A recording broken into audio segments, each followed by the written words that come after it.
Hello guys, at dahil okay na yung tanim natin doon sa side na yon, so eto namang space na to, yan.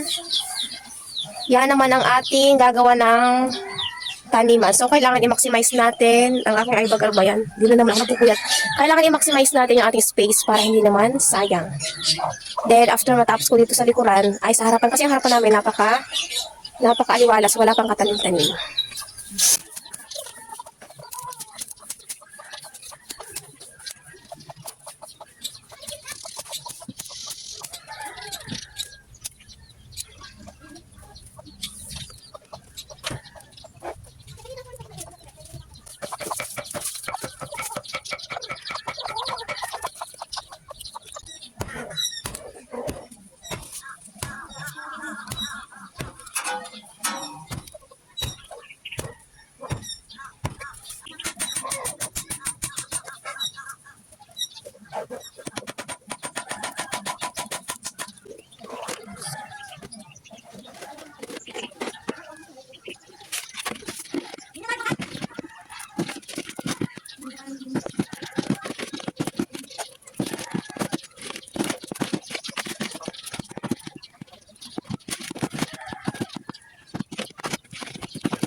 Well, eto tapos na siya. May laman na siyang lupa dito kalahati. So, mamayang hapon tataniman natin.